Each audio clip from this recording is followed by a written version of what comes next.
What a tough team. What a tough team. Well coached, Hall of Fame coach.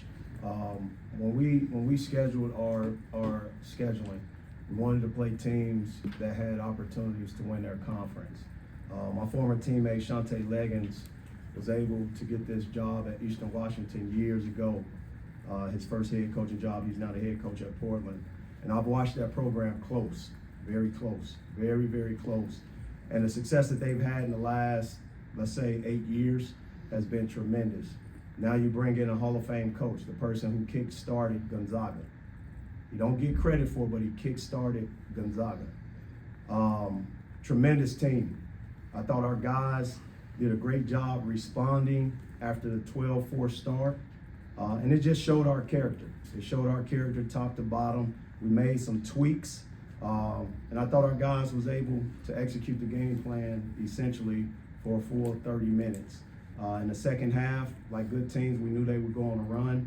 But again, our guys responded in a way that I thought showed character, it showed growth from one game to the next, and you can slowly see us going in the right direction. So I'm thankful for our crowd that showed up, showed out, and I'm thankful for a win. Questions? Dennis, can you talk to us about Caleb's outing, how much that maybe sparked you guys when it got going the first time? I benched him. He was mad at me, and he responded.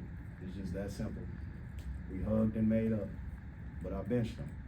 Accountability is growth, and he allowed me to hold him accountable. And certain things are expected from our guys, and that shows the sign that we can go in the right direction. He didn't fight it. He accepted every bit of it. And I guarantee you, if you ask him if he want to start now or not, he'll say he's okay. So, thanks, Caleb. Thank you. Caleb, what was that conversation like with Coach after last game, and kind of how did that play into tonight? Yeah, I really wanted to show out from the beginning, like all the work, and just have an amazing season. And I haven't played a game in 11 months, and I didn't really put that into accountability. And then Coach holding me accountable is one of the main reasons why I came here, because I just think that's like a huge piece as a coach, and I want to be a coach one day, and his accountability factor is one way I want to see myself as a coach one day. And so for the way he held me accountable, if I was in issues, I would have done the exact same thing. So I'm just learning a lot from him on the process, and I couldn't thank him enough for, following through for just how he is as a coach and doing what he did to me. Caleb, just with your shot tonight, have you ever had a game before where the shot's been going down like it did tonight?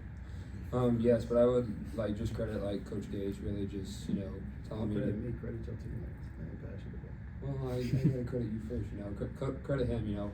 Hold me accountable. I gotta be better. For the team, and then for my teammates that were out there, I just credit them for making the right play. And then I just had the opportunity tonight to make shots. It's gonna be somebody else. I'm gonna guess on Thursday night. So I'm just thankful for the teammates making the right plays, and we just bought in together and to get the win. Caleb, after the struggle that last year was with the injury, how did it feel to set a new career high tonight and just get back to the form you had at Iowa State? I just am more happy about the win tonight, and then the ability to get 9 rebounds. I think those are the plays that don't really get looked at. Like, people look at the points, but I felt like making a rebound and trying to make my impact there is one thing that I take more pride in. So I'm just really happy that I was able to get stops down the stretch and create extra possessions with offensive rebounds too. Coach, you guys won the final 5 minutes again for back-to-back games, but how did you start out the first half a little hotter than you did tonight? Martin. Yeah, obviously we came out kind of in a low in the first half. I think we're kind of just overthinking, their sets. And, they're a unique type of team, unique type of style. But I think over the course of the game, we kind of adjusted to where they were playing. But obviously they're a really good team, so obviously they're going to get some things. And they really, obviously, practiced that a lot, so playing against that type of style I think was good for us, and something we can learn from. As it relates to the start, I think when you make the adjustment,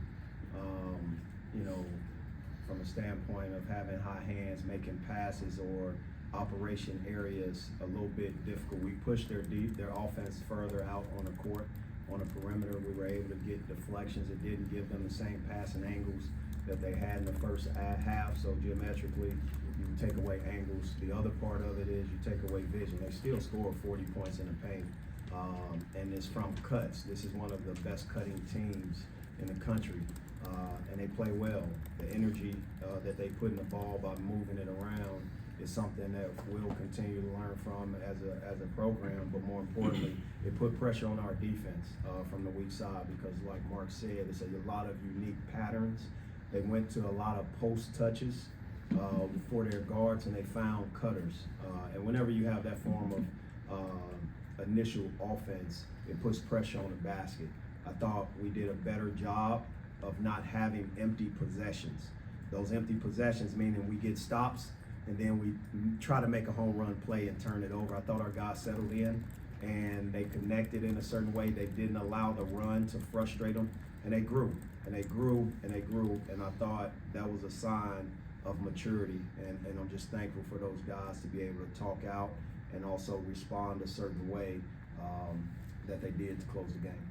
Caleb, when you check in, when you do for the first time tonight, do you have any inkling that tonight was going to be a night that you took a lot of shots from deep, or is that something that just sort of happened as the game developed? It just happens as it develops. My intention of going into the game is how can I elevate defensively and how can I elevate our team offensively. That's really what my mentality was. I knew if I was talking on defense and allowing us to get stops on the defensive end, it could lead to transition offense and maybe help our offense flow a little bit better. So that was really my mindset going into tonight. Mark, at what point do you kind of, enough have gone down and you're like, well, I'm going to take a few tonight? It's just all throughout the flow, it's all about the offense. It's not about chucking them. It's really just about the flow and everybody else sharing the ball. I don't think that's how we're styled to play by coming down and jacking when we're feeling it. I think just taking the right shot is what leads us to having better possessions offensively. I'll say this, Caleb put pressure on himself and he's been itching to get back. That's why the Memphis game went the way it went, and that's obviously why I took him out the lineup, because he didn't focus on his leadership. Once he focused on his leadership and not about success means the ball goes in the basket, that means now the ball goes in the basket because that's not his concentration of it being the end-all be-all of him playing great. I thought he put a focus on the defensive end. He took the shots that his teammates created for him, and ultimately he was in the right spot. Now, big picture, what does that mean? That means he has to grow, but also when you look at the grace in our program, Caleb allowed his teammates to hold him accountable. He allowed his parents, and I thank his parents along the process of it, because you know how much pressure he put on himself. Mama Grill, Papa Grill, they did a great job, and we had conversations to make sure that he takes the sort of the highlight off of just wanting to make baskets. And once he stopped thinking that way, voila, the basket grew all of a sudden. And that's just the pressure young people face. And then, Mark Mitchell has been able to do and provide some unbelievable plays as well. I thought he did a great job getting to the foul line early. Both these guys down the stretch need to concentrate and knock down those free throws that I know that they have done consistently. And that's where that helped their run. It helped Memphis's run in the second half. It obviously helped us close the game against a tough Howard team. And then tonight it helped us close a game because they did step back up and make free throws. Mark, dating back to your days at Duke, a lot of your offensive damage came inside of the painted area. But could you just take me through the development of your on-ball scoring, especially when you receive the ball in the perimeter, like you have a lot so far this season? I think I'm just a versatile player. I think my whole life I've been inside, outside, kind of whatever the coach needs me, the team needs me to do. I've kind of pigeonholed myself in one particular way I score, but I'm just versatile, inside, outside, with the ball, without the ball, cutting. I just try to do a little bit of everything. Coach, Andrew Cook was able to put up a pretty efficient shooting performance tonight. What do you think went into his ability to shoot as efficiently as he did today? I thought he did a great job when you look at Cook's numbers. He was a guy that made 0 threes in the game previous and ended up with 20 plus points. Tonight he made 1 3. It just shows how he's scoring. He's great at moving without the ball. His teammates are great at obviously delivering the ball on time. The other thing is he was quick to some passing lane steals that got him a couple baskets going into the paint. But that's a great team, like I said, great coach, as we all know.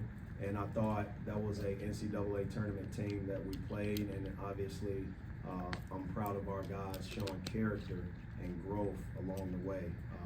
You start the season a certain team, but then you matriculate, you get better, you see different roles change, and you see guys step up. It's going to be somebody's night every night. This team is unique because we have depth, and we're going to have to win by committee.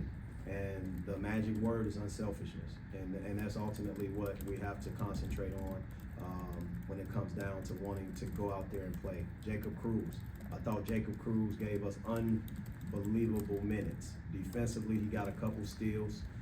His junior college teammate is Nick McClain. They both played at Daytona, but I thought Cruz jumped in, made a timely three, and his energy was infectious. Those are things that we got to keep having our guys step up to do.